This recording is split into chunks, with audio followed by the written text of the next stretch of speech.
हरि ओम मां द्यौः शान्तिरन्तरिक्षगुं शान्तिः व्रतवे शान्तिरापः शान्तिरौषधयः शान्तिरोम। आइए प्रेमी भक्तों, कुछ ही क्षणों पश्चात आप लोगों के समक्ष भगवान की आरती होने जा रही है और उसके बाद आप लोगों के समक्ष भगवान की कथा। सभी माताओं से, बहनों से, भाइयों से अनुरोध है, आप सभी लोग अपने अपने जगह पर खड़े हो जाएं। उतारू ये सखी कि उतारू ये सखी हो, उतारू ये सखी राजा राम जी की आरती। उतारू ये सखी राम जी की आरती। उतारू है सखी राजा राम जी की आरती। उतारू ये सखी राम जी की आरती। उतारू है सखी। उतारू ये सखी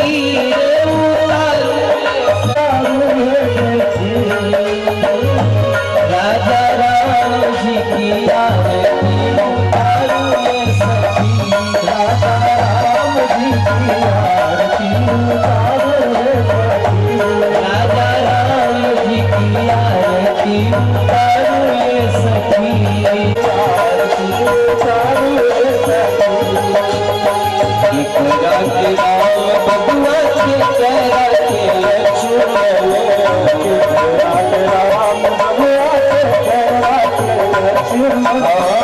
राम बबुआ के करा के लक्ष्मण। राम बबुआ के करा के लक्ष्मण। के करा के भरत भुलाले सखी हो। करा के भरत भुलाले सखी राजा राम जी की आरती। उतारू ये सखी राम जी की आरती। उतारू ये सखी।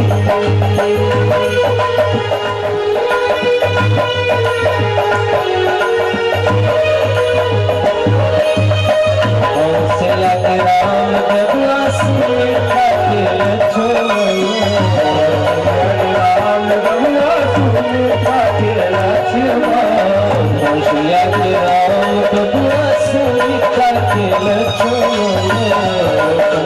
राम बबुआ से खाके लक्ष्मण।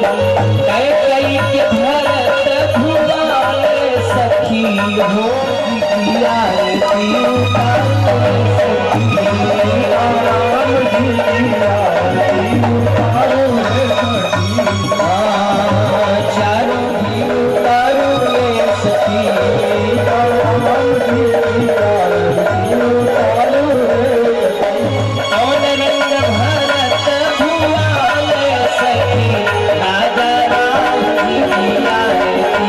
उतारू सखी राजा राम जी की आरती। उतारू राम जी की आरती। उतारू है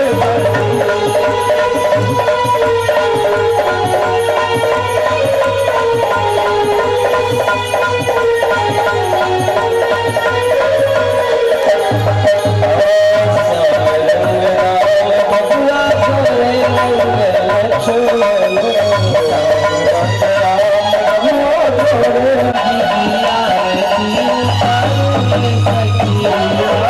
राम जी की आरती। उतारू है सखी सीताराम जी की आरती। उतारू है सखी सीताराम जी की आरती। उतारू है सखी राजा राम जी की आरती। उतारू है सखी सीताराम जी की आरती। उतारू है सखी राजा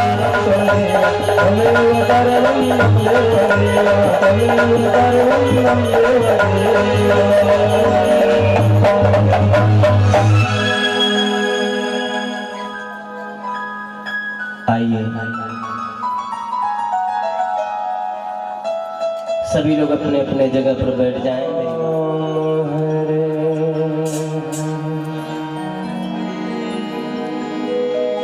हरे कृष्ण कृष्ण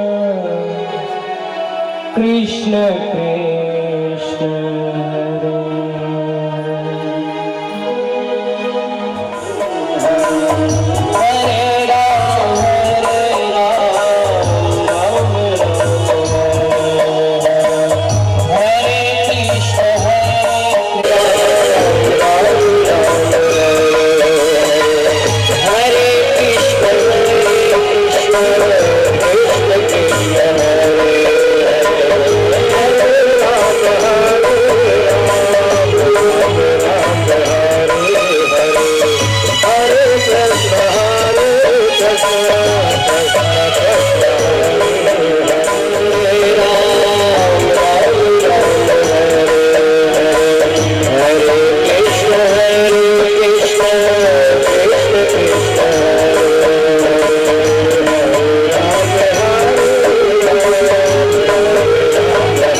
भक्तजन भक्ति स्वरूपा हमारी माताओं और बहनों, परम मंगलमय प्रात पर अखिलेश्वर भगवान श्री राम, भगवान कृष्ण, उनका ही प्रत्यक्ष वाम स्वरूपा श्रीमद् भागवत महापुराण दिवस है। सभी भक्तों से करबद्ध निवेदन है, आप सभी लोग आए और भगवान की कथा का श्रवण करके अपने जीवन को कृतार्थ करें। ऐसा शुभ अवसर बार बार प्राप्त नहीं होता, बड़े भाग्य से ऐसे अवसर प्राप्त होते हैं भक्तों। इसलिए ऐसे परम अवसर को पाकर के, पवित्र जीवन को पाकर व्यर्थ में ना खोएं। आकर भगवान की कथा को श्रवण करें और अपने जीवन को कृतार्थ करें। और परम सम्माननीय श्री विजय सिंह चौहान, जिसके माध्यम से ये भगवान की कथा रखी गई है, अपने पूर्वजों को तारने के लिए, क्योंकि श्रीमद् भागवत महापुराण से जो हमारे पूर्वज होते हैं, अगर एक बार श्रीमद् भागवत की जाती है, अगर 7 दिवस की भागवत संपूर्ण हो जाती है, तो एक पीढ़ी नहीं 7 पीढ़ी तर जाती है। ऐसा सुखदेव जी भगवान ने श्रीमद् भागवत महापुराण में लिखा है। तो विजय सिंह चौहान, परम सम्माननीय अजय सिंह चौहान, विजय सिंह चौहान बड़े भैया हैं और छोटे भैया का नाम है अजय सिंह चौहान।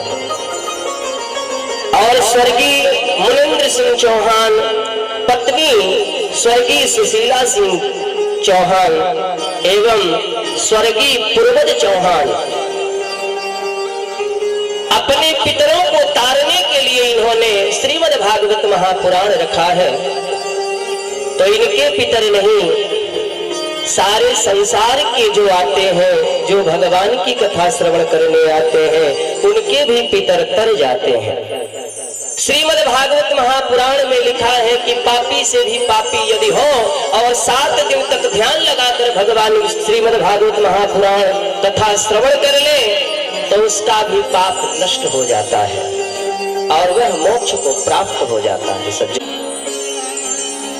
राजेंद्र सिंह, राजू तो नाम है और साथ ही साथ राजेंद्र सिंह ठाकुर जी हैं, जो कि केलवत के रहने वाले हैं। ये जो हमारे विजय सिंह चौहान हैं, हमारे शिष्य हैं, उन्हीं के ये जीजा जी लगते हैं, जो कि इनके माध्यम से ये श्रीमद् भागवत महापुराण रखी गई है और इन्हीं का पूरा माध्यम बना, जो कि हम भी प्रयाग क्षेत्र से यहाँ आप लोगों के बीच में पधारे हुए हैं। तो भगवान की कथा जो हम करने जा रहे हैं, सबसे श्रेय तो राजू सरकार उर्फ राजेंद्र सिंह चौहान जी का है, इसलिए इन्हें बहुत बहुत अभिनंदन है व्यासपीठ जी की ओर से। और कि फूलों में सज रहे, कि फूलों में सज रहे वृंदावन बिहारी और साथ सज रही वृषभान की दुलारी, फूलों में सज रहे वृंदावन बिहारी, फूलों में सज रहे वृंदावन बिहारी, फूलों में सज रहे।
आइए।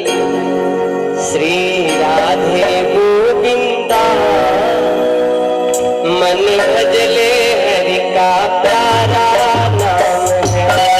श्री राधे गोविंदा मन भजले हरि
देखो,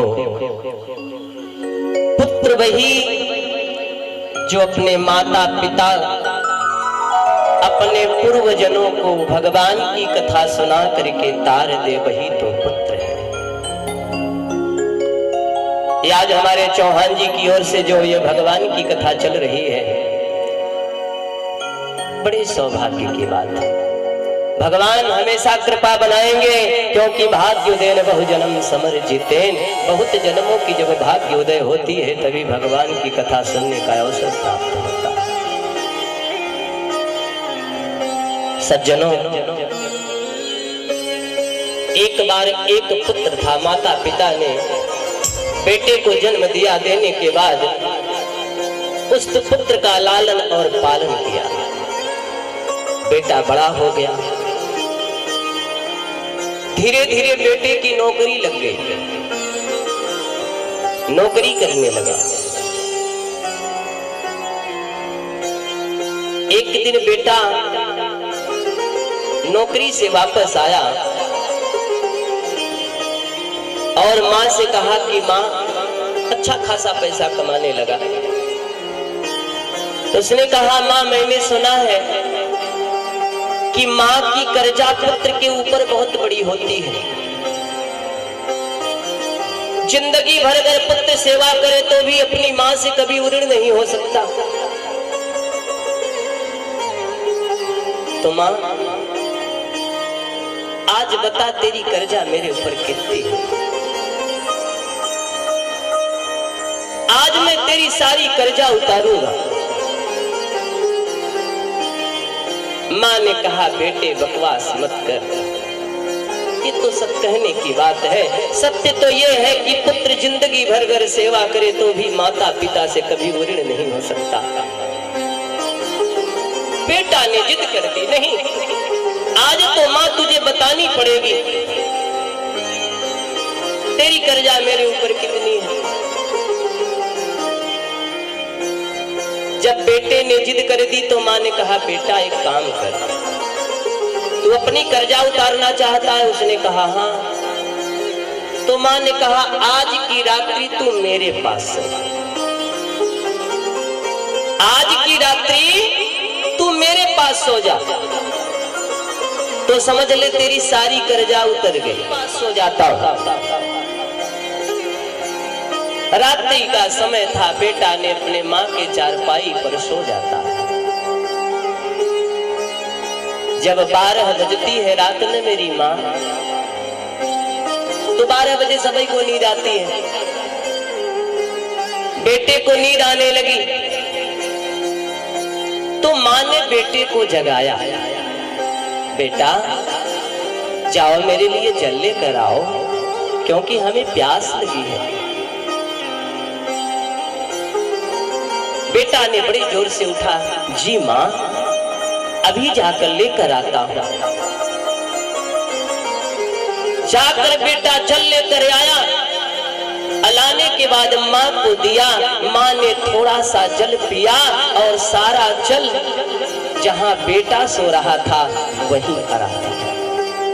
बेटा ने कहा तुम्हें बल नहीं रह गया अब, इसलिए ये जल मेरे हाथों से गिर गया। अब बेटा एक रात की बात है, एक रात तो तुम गीले में भी सो सकते हो और इतना गीला भी तो नहीं हुआ है, लेकिन क्या करूं हाथ में बल नहीं था जिसके कारण ये नीचे गिर गया। बेटा ने भी सोचा चलो ठीक है आज की रात्रि बिता लेते हैं। बेटा फिर सो गया। जब माँ ने देखा कि बेटे को नींद आ गई तो फिर माँ ने जगाया। बेटा बड़े जोर से उठकर, क्या है माँ? देखो रूप बदल गया प्यारे, उस बार तो जी माता श्री और इस बार क्या है? माँ ने कहा बेटा जाओ पानी लेकर आओ, हमें प्यास लगी है, आज तेरे को प्यास लग रही है। माँ ने कहा जाओ लेकर आ जाओ। बेटा गया, जाने के बाद जल लिया, जल लेने के बाद आया और आने के बाद माँ के हाथ में दिया। माँ ने थोड़ा सा मुंह में लगाया और फिर वहीं जल अड़ा दिया जहां वो सो। अब तो बेटा चमक गया, अरे माँ ये क्या कर दिया तूने? भला बता मैं अब गीले में सोऊंगा? तो माँ ने एक चाटा उसके मुंह पर लगाया और लगाने के बाद कहती है मेरी कर्जा उतारने आया? एक रात बिताने में तेरे को कितना बड़ा कष्ट हो गया, और विचार कर मैं कौन सी मां हूं? तो बचपन में मलमूत्र भी कर देता था तो तेरे मलमूत्र को भी साफ करती थी रात रात जाग जाग कर।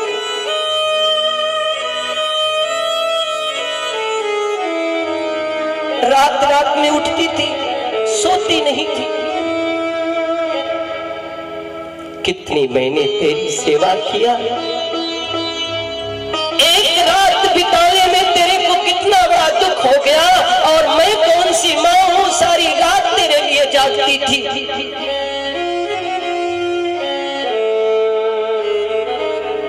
हमें खिला नहीं लगता था। उस रात में सफा कर मैं वहां सोती थी, और जहां मैं सोती थी ना,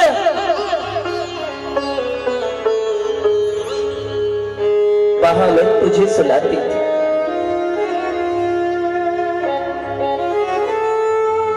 एक रात बिताने में तेरे को इतना दुख हो गया, कहता है माँ बता तेरी कितनी कर्जाएं उतारूंगा। अरे तू जीवन भर मेरी सेवा करेगा तो भी नहीं उतार पाएगा। तो बेटे को भूलना चाहिए और नहीं बेटी को भूलना चाहिए। आजकल कुछ ऐसी बहनें भी हमारी हैं जो माता पिता इतना लाड प्यार करते हैं, अपने पुत्र के लिए क्या क्या नहीं करते, उन्हें भी छोड़कर दूसरे जगह चली जाती हैं। माता पिता को दुख नहीं देना। जो अपने माता पिता को दुख देता है वो जीवन में कभी सुखी नहीं रहता, ऐसा शास्त्र में लिखा है। प्यारे, बेटा ने तुरंत मां के चरणों में गिर गया और गिड़गिड़ा कर रोने लगा। मां तो सत्य कहा है, बेटा सारी जिंदगी अगर अपनी मां की सेवा करे तो भी मां से कभी ऋण नहीं हो सकता। बेटे ने अच्छी है तो कितनी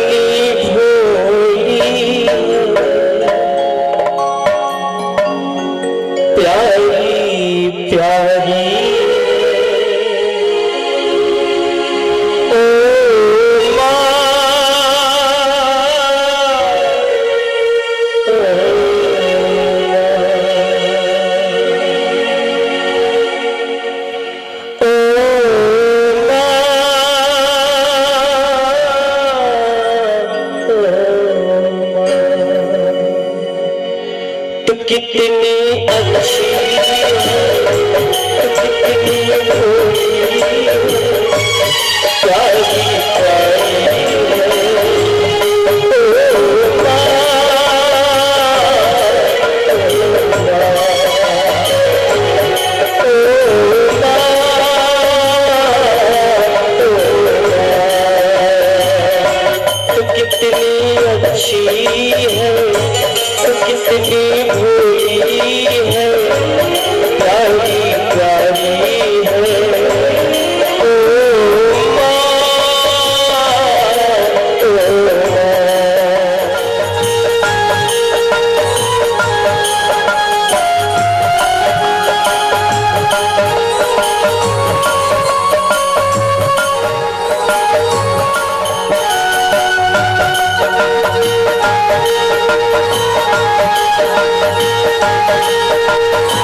कितनी शीतल है, कितनी सुंदर है, कितनी शीतल है, जग से न्यारी है। ओ माँ,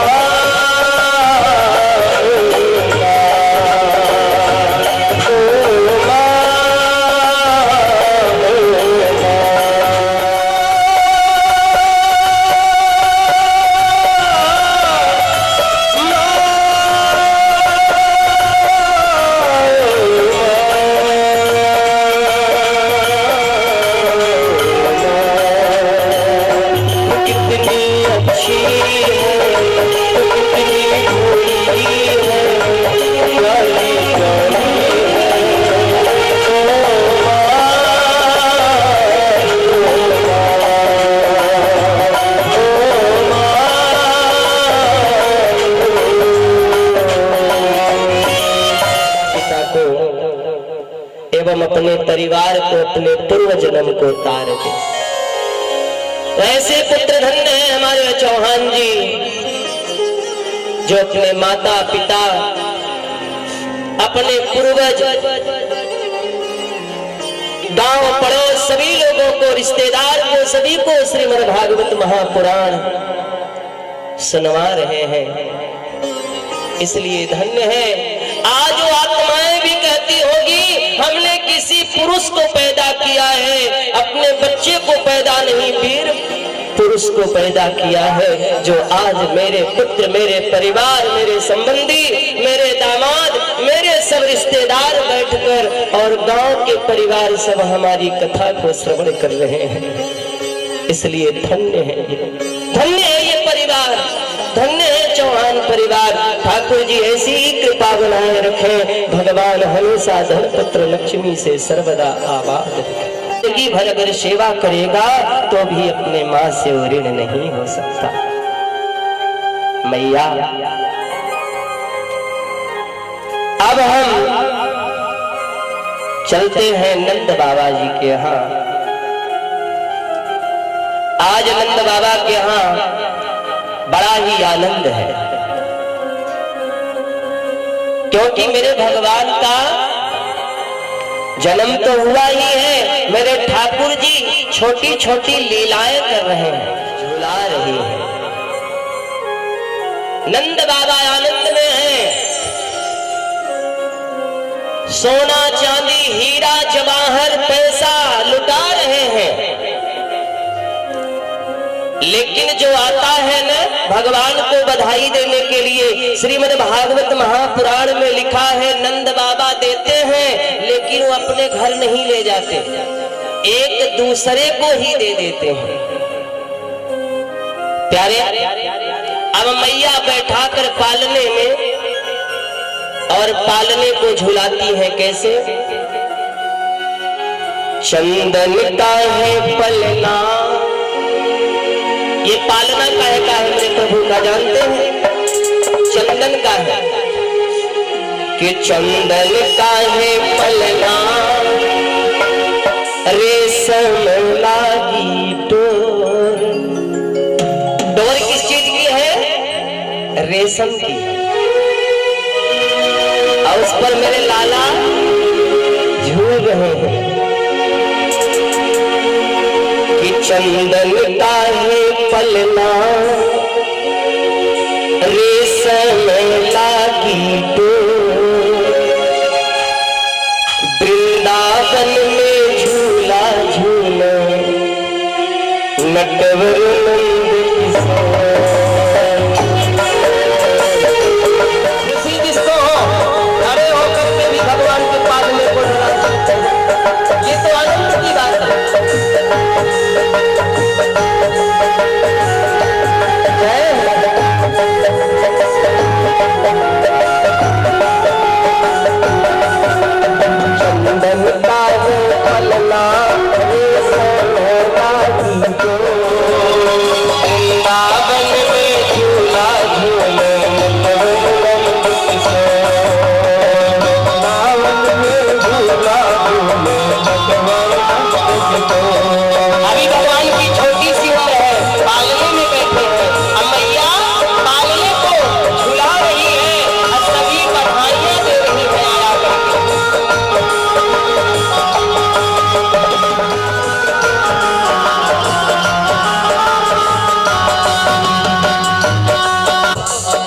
यशोदा जी को भी बहुत दिन के बाद पुत्र की प्राप्ति मैया मेरा पलना में झूले यशोदा मैया मन मान आज कन्हैया मेरा पलना जय हो।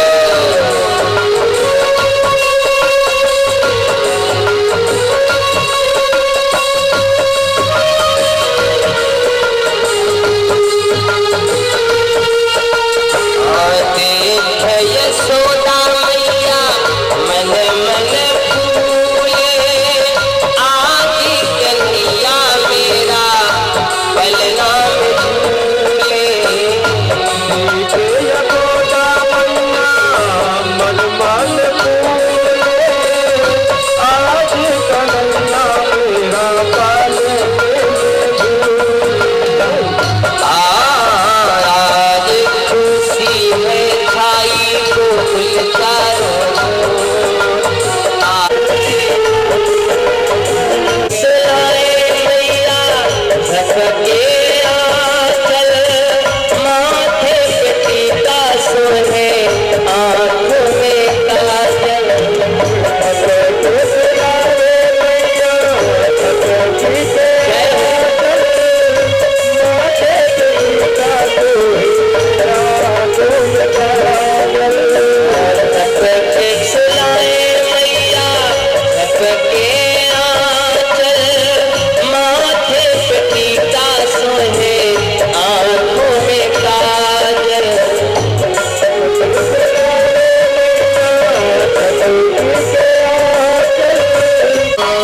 सपने देव भैया यशोदा करे जोर वृंदावन में झूला झूले नटवर नंद किशोर राम झूले नटवर नंद किशोर ललता है फलकारे संग लागी डोर ललता है फलकारे संग लागी डोर वृंदावन में झूला झूले नटवर नंद किशोर वृंदावन में झूला वृंदावन में झूला झूले नटवर नंद किशोर फलकारे संग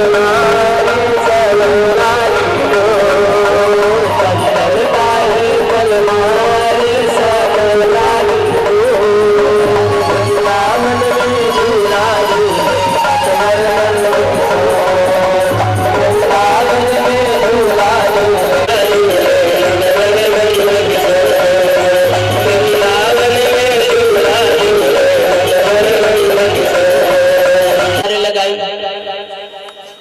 जब आपतकालीन कंस ने दरबार लगाई न मेरी माँ, तो होता क्या है मालूम है? पैदा ले चुका है। ये कि आकाशवाणी ने कही कि देवकी के अष्टम गर्भ से तेरी मृत्यु होगी। अष्टम गर्भ वाली जो थी वो तो देवी थी, और वो ऊपर से मुझे कहा कि तेरे को मारने वाला गोकुल में पैदा ले चुका है। अरे तू निर्दोष बच्चों को क्यों मार रहा है? अब आपतकालीन दरबार बुलाए, सब बड़े बड़े राक्षस आए, सब तैयार हो गए। हाँ सरकार, उन्होंने कहा जाओ। किसी ने कहा महाराज हम जाते हैं, और जिस गांव में बालक हुआ होगा गोकुल में, और उस गांव में जाकर बालक को चुरा कर मार डालेंगे। उन्होंने कहा तुमको घुसने कौन देगा, क्योंकि तुम राक्षस हो। तो मैया होता क्या है, उसी समय पूतना आती है, और पूतना ने कहा कि मैं उस बालक को मारने जाऊंगी, घट ओढ़कर और अंदर प्रवेश करूंगी, और जहां कृष्ण रहेगा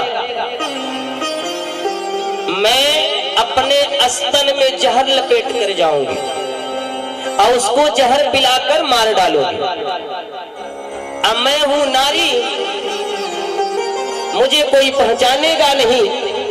और रही बात, मैं काली तो हूं, ये सत्य है, लेकिन जब घूंघट ओढ़ लूंगी तो मुझे कौन जानेगा मैं काली हूं कि गोरी हूं, राक्षसी हूं कि नारी हूं। तो मारा नहीं जाएगा, तब तक हमें बड़ी चिंता हो रही है। मैया पूतना वहां से घूंघट ओढ़ती है। घूंघट समझते हैं?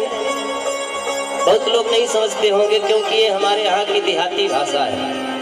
अब आपके यहाँ क्या बोलते हैं? घूंघट। और ये प्रचलन कब से बढ़ा? ये पूतना जब से अपने मुंह को ढकी तब से। ये हिंदू समाज में नहीं था। हिंदू की नर नारियां घूंघट को नहीं, अंदर मतलब मुख को नहीं ढकती थी। जब भगवान राम के पास शूर्पणखा गई थी विवाह का प्रस्ताव लेकर कि आप हमसे शादी करो, भगवान ने कहा देवी हम तुमसे विवाह नहीं कर सकते, क्योंकि हम कुंवारे नहीं विवाहित हैं। अब फिर एक नारी व्रत रखते हैं, अपनी को छोड़ पराई को माता और बहन समझते हैं। हम ऐसा काम नहीं करेंगे। लेकिन शूर्पणखा ने जब परेशान कर दिया तो भगवान ने कहा ठीक है देवी, अगर तुम्हें विवाह करना है तो अहै कुमार मोर लघु भ्राता। अब विचार करने वाली बात है, मैया क्या भगवान लखनलाल जी कुंवारे थे? बताओ, लखनलाल जी कुंवारे थे? विवाह हुआ था कि नहीं? किसको किसको जानकारी है? हाथ उठाओ, सबको जानकारी होगा। इसका मतलब भगवान भी झूठ बोलते हैं?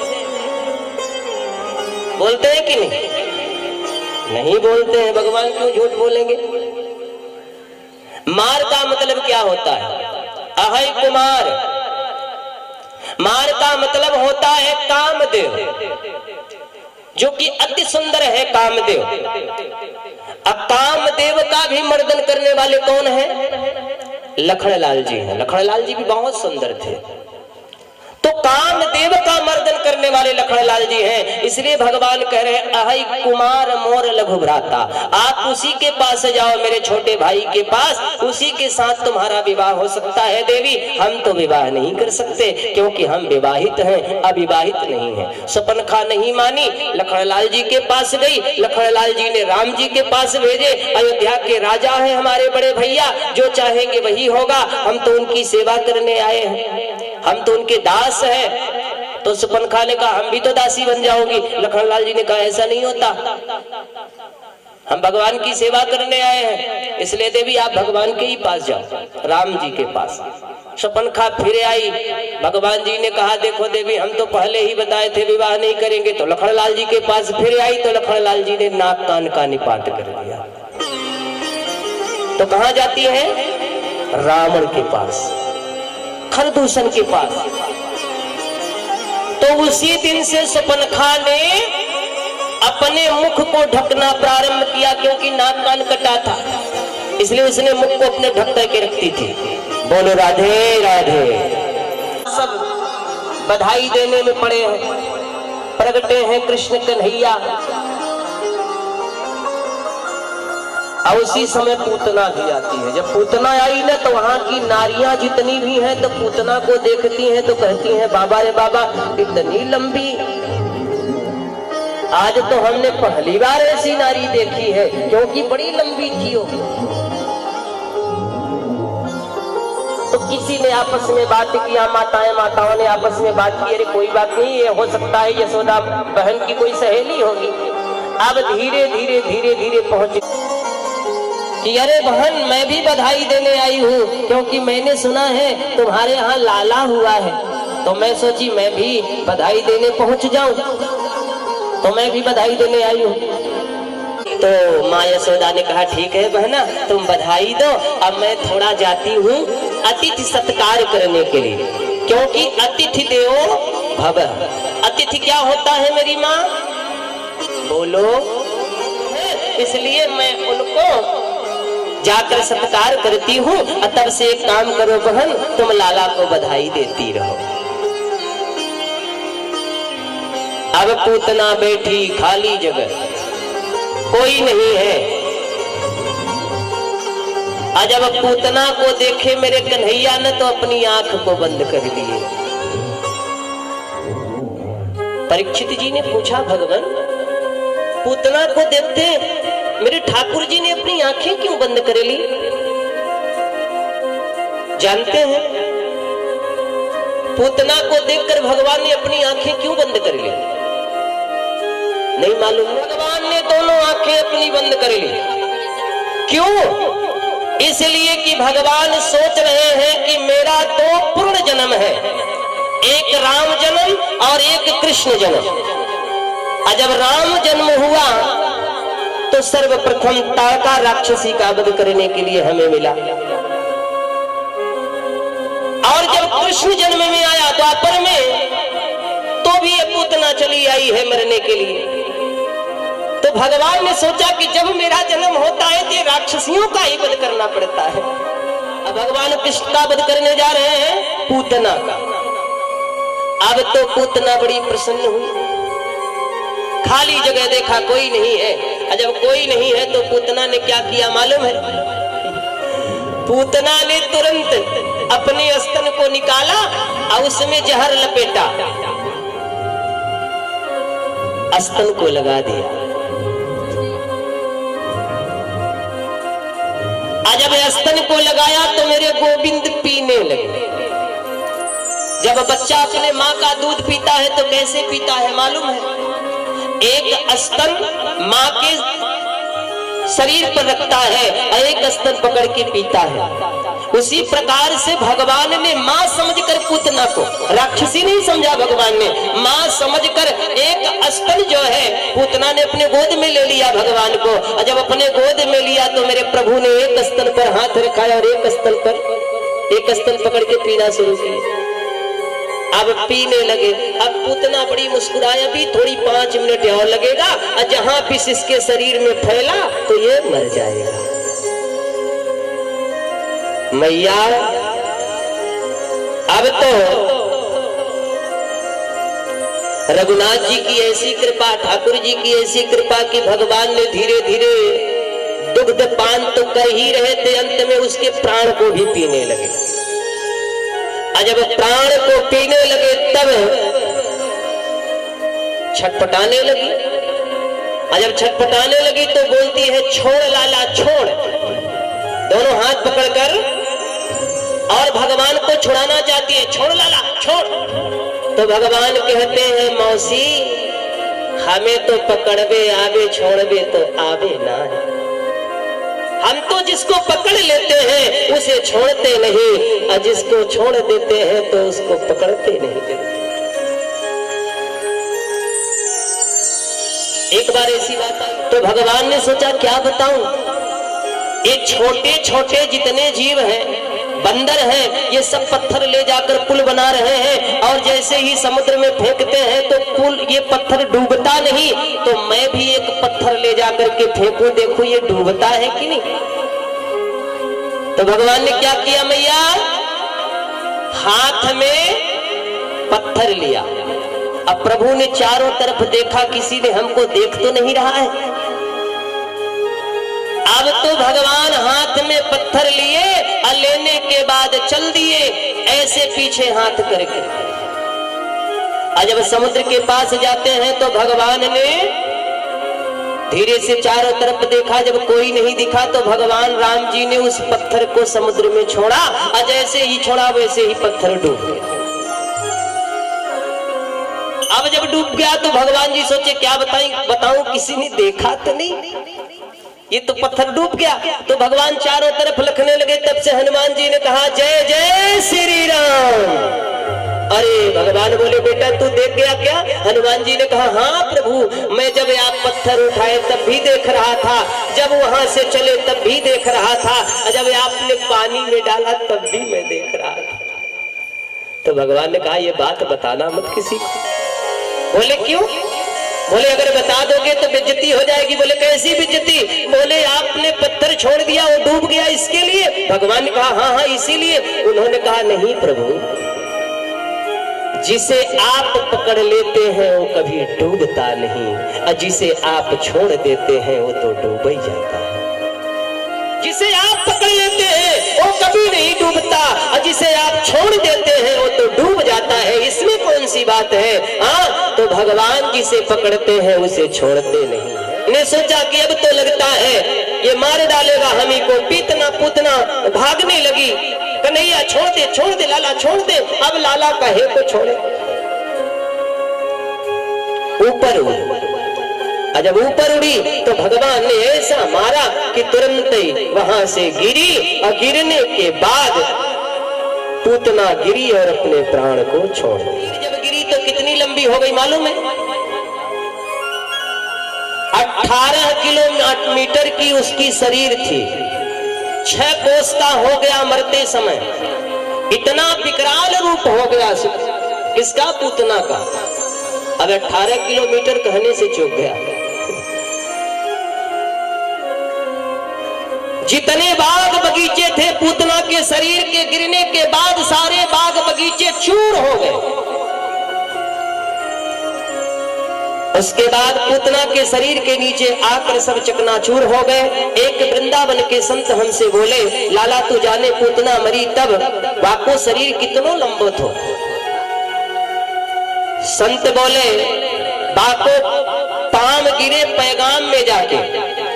कहाँ गिरा? पांव जो था पैगाम में, मुंड गिरे मुरसान में जाकर, और हाथ गिरे हाथरस में जाकर, कान गिरे कानपुर में जाकर। इतना कागज किया गया तो ये बात पहुंची कंस के पास कि पूतना मारी गई।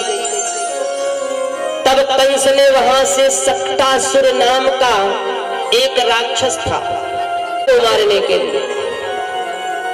मैया अब ये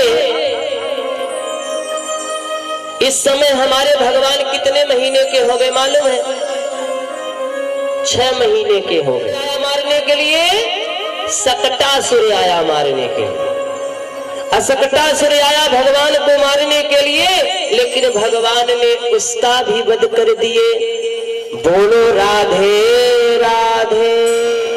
अब भगवान शिव जी ने देखा, क्या बताऊं, सब भगवान का दर्शन कर रहे हैं, बधाई करने जा रहे हैं, और मैं यहीं बैठा हूं। तो भगवान भोलेनाथ चल देते हैं सुंदर सी कीर्तन करते हुए ठाकुर जी की। गंगा की बहती अविरल धारा, भगवान शिव जी चल रहे हैं दर्शन करने कि मैं भी चलकर कन्हैया का दर्शन करूं, लाला का। कि जहां जिनकी जटाओं में गंगा की बहती अविरल धारा, अभिनंदन उन्हें हमारा, अभिनंदन उन्हें हमारा। हरि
राई नोन लेकर बैठ जाती थी और उतारने लगती।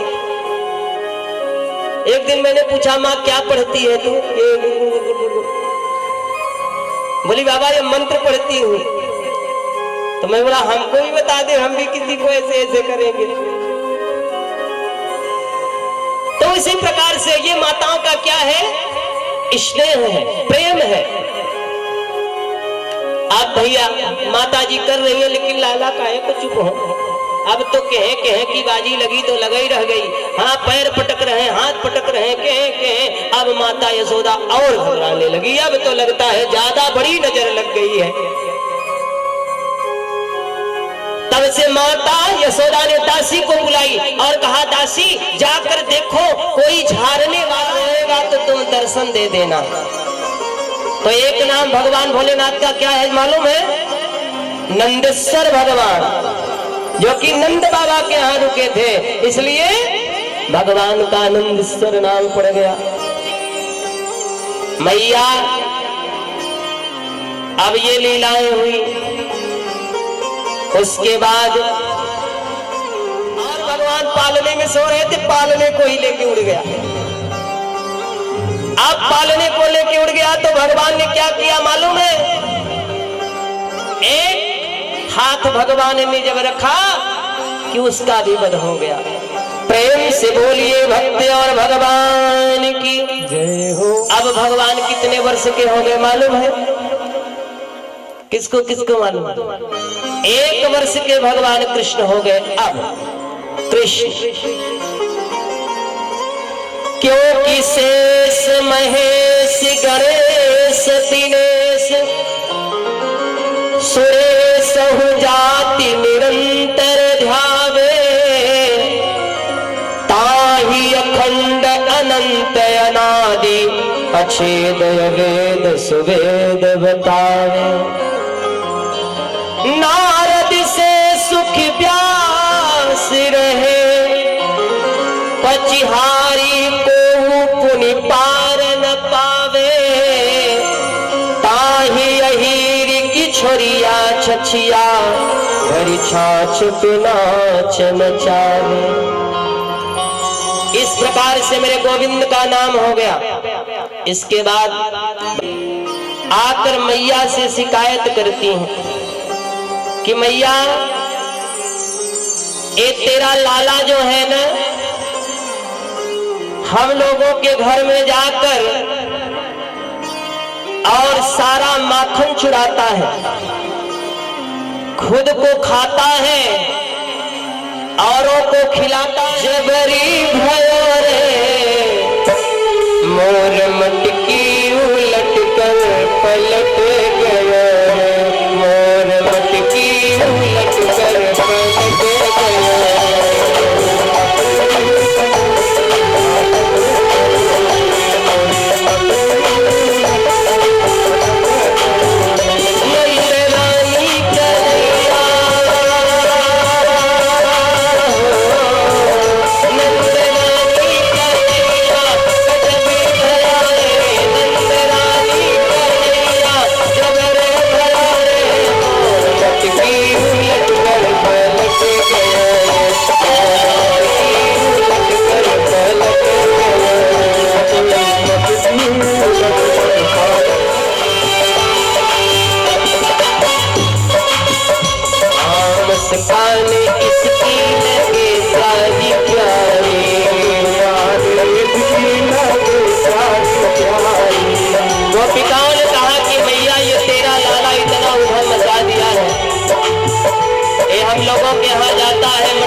जब इसे हम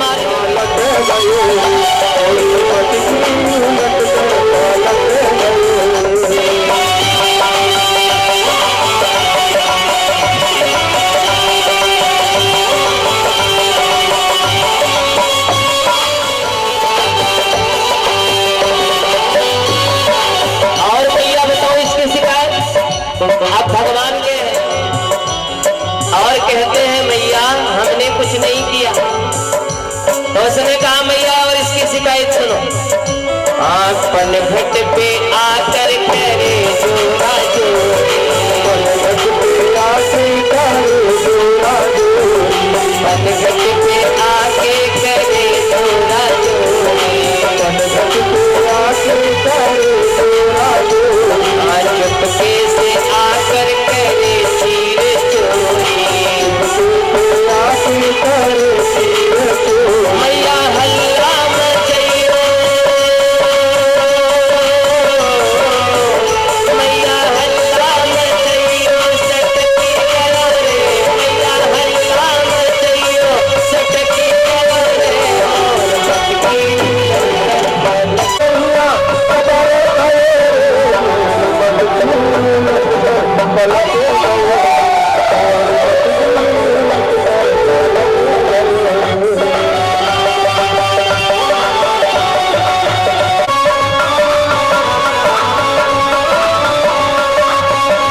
मैं तो दुखारी गरीबी की मारे, मैं तो दुखारी गरीबी की मारे, नहीं जोर चलियो तो दीनी में गारे, नहीं जोर चलियो तो दीनी में गारे, नहीं जोर चलियो तो दीनी में गारे, जोर चलियो तो दीनी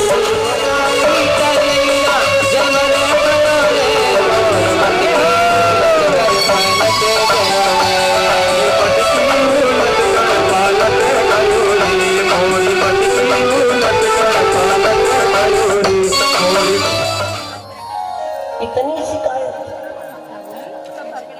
फिर उन्होंने कहा मैया सत्य बताऊं, कल हमारे घर सत्यनारायण भगवान की कथा रखी गई थी।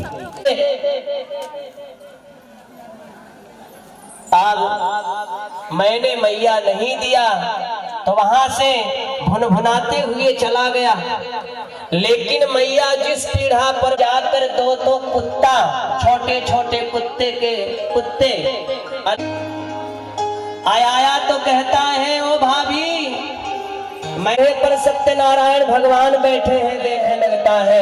अब मैया जब मैं जाकर वहां देखी न तो दो कुत्ते, एक कुत्ता नहीं 2 कुत्ता वहां पर बैठा कर आया। सुखदेव जी महाराज ने कहा परीक्षित ये देखो, परम ब्रह्म परमात्मा सारा संसार जिसकी छोटी सी उदर में बसा हुआ है, आज वो मैया यशोदा कितनी भाग्यशाली है और कितनी धन्य है। देखो परमात्मा का कान पकड़ी हुई है, मैया ने कान पकड़ लिया, बता तू यही करता है। कन्हैया ने कहा नहीं मैया हमने कुछ नहीं कहा, ये झूठ बोल रही हैं। अच्छा श्याम सुंदर सलोने कन्हैया मेरे, लाल माखन चुराने न जाया करो, न जाया करो। श्याम सुंदर सलोने कन्हैया मेरे, लाल माखन चुराने न जाया करो, न जाया करो।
यमुना के तट पर जाया करो, लाल माखन चुराने न जाया करो, न जाया करो। लाल माखन चुराने न जाया करो, न जाया करो। लाल माखन चुराने न जाया। भगवान की एक एक बातें याद करके हंस रही थी बैठे बैठे। मेरा लाला ऐसा है, मेरा लाला वैसा है, इतनी शिकायत करती हैं गोपिकाएं। और उसी समय भगवान आए, मैया मैया मुझे भूख लगी है, मुझे भूख लगी है, दूध पिलाओ। तो मैया नीचे थी आग, आग में पकने के लिए मैया ने दूध को रखा था।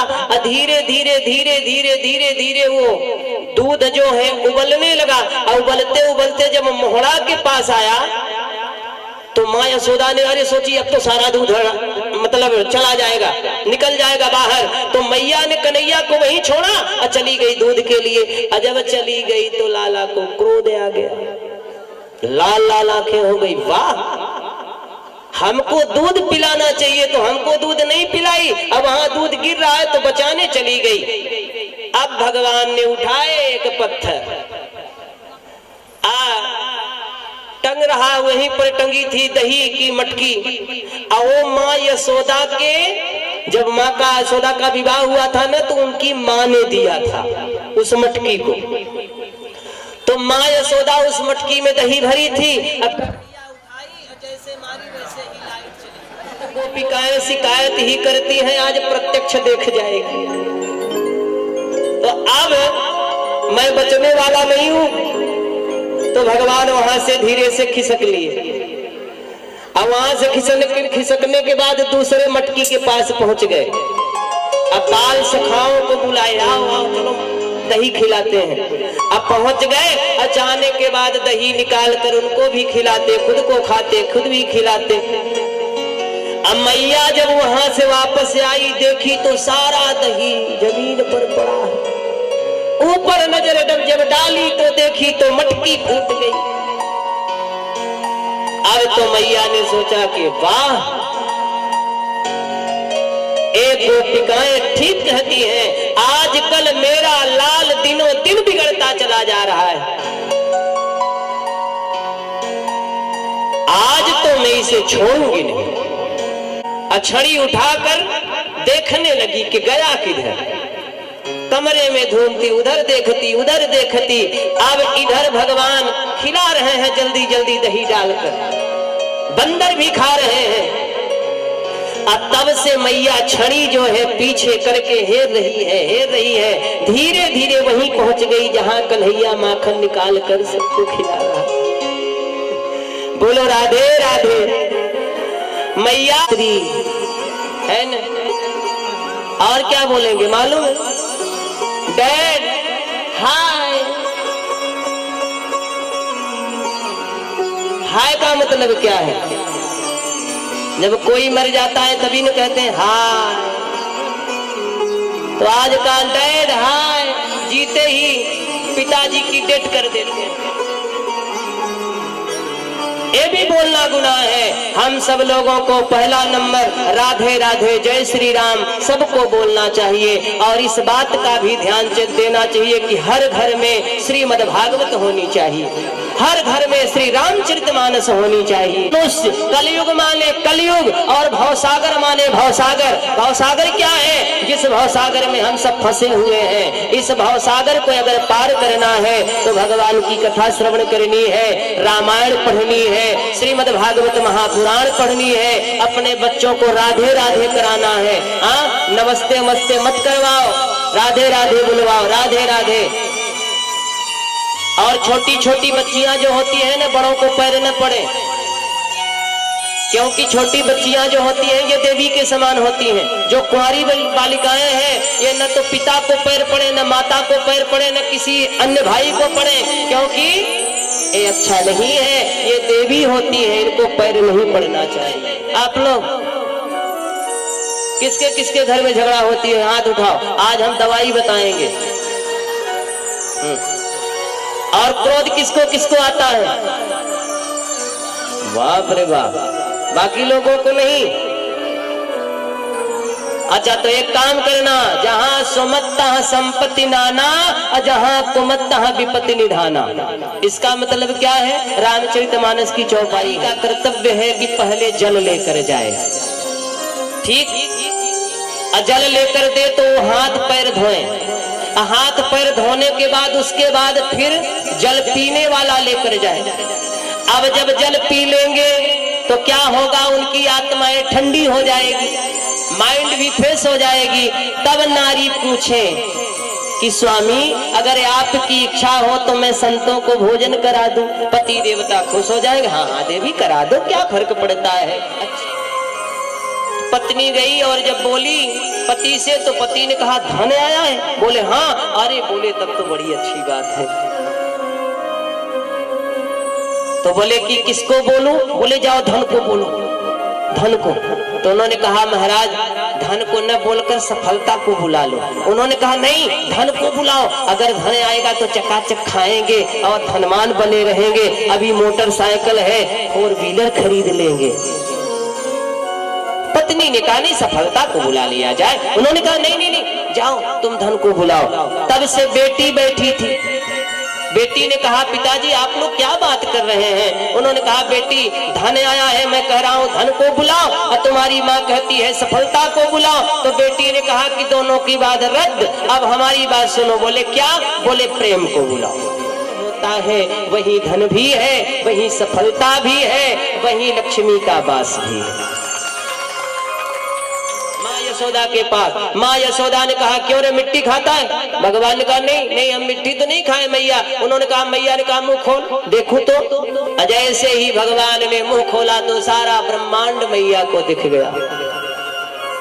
भगवान के मुखारविंद में सारा ब्रह्मांड।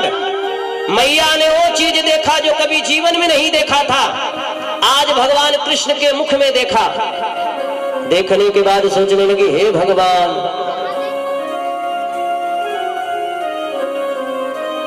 तब भगवान समझ गए अब मैया भया जाएगी, तो भगवान ने अपने मुख को बंद कर लिया। बोला क्यों मैया, देखा क्या मिट्टी थी मेरे मुंह में?